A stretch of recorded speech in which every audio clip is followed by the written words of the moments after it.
Hi there, Andrew D. Pope. In my experience, one of the biggest risks for a midlife professional isn't making the wrong move. It's staying far too long in something which no longer fits you. Not because it's terrible, not because it's collapsing in any overt or obvious way, but it's because it's draining you over time. It's draining your energy, your direction, your momentum. Again, in my experience, a lot of very capable, intelligent professionals remain in misaligned positions far longer than they should. And they usually stay there for very, very understandable reasons, many of which you may well identify with.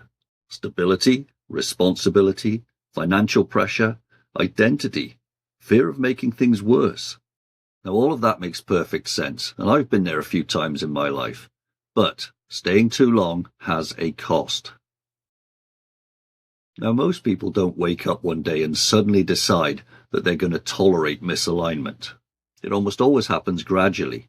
You adapt, you rationalize, you tell yourself it's not that bad, it could be worse, and for a while that works. You can keep a lid on things for quite a long time, especially if you're an intelligent and capable professional. But over time, something significant starts happening beneath the surface. Energy drops. Curiosity fades, stretch disappears, and eventually you simply stop expecting things to improve. Here are two generic but very typical examples which I encounter quite often working with the professionals I work with.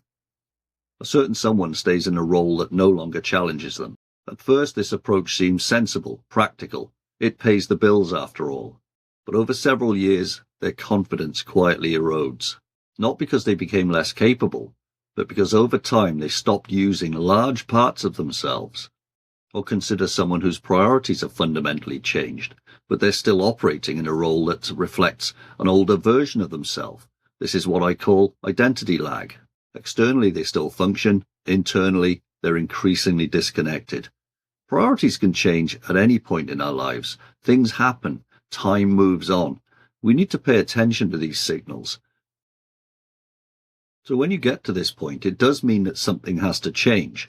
However, and I will keep saying this, it doesn't mean complete reinvention. It doesn't mean impulsive change. It doesn't mean dramatic quitting. It doesn't mean blowing up your entire professional life. That's not actually the point. In fact, doing those things, ask me how I know, can make things a lot worse. The first key stage is awareness of the situation and noticing those signals. Then recognizing that prolonged misalignment has consequences.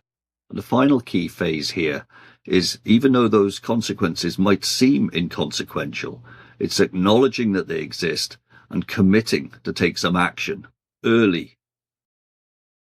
In my experience, the biggest cost of staying misaligned for too long is that narrowing, that diminishing, that feeling of getting smaller, of you losing yourself almost in the situation just because you're tolerating it too long.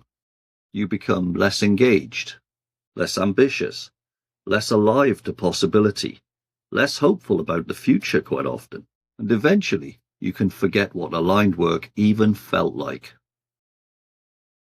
That's why I'm such an advocate of strategic recalibration, making small changes. I call them 5-degree adjustments.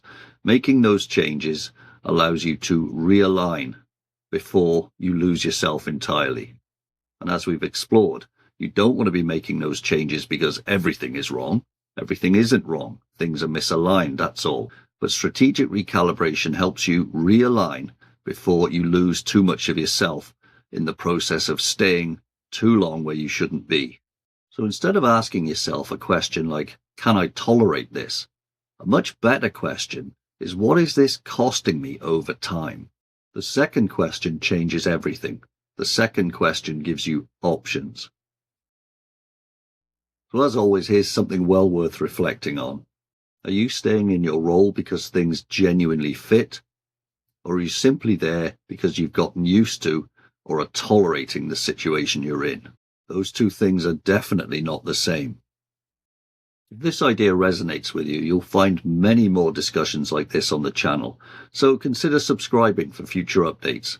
Drop a like, it all helps.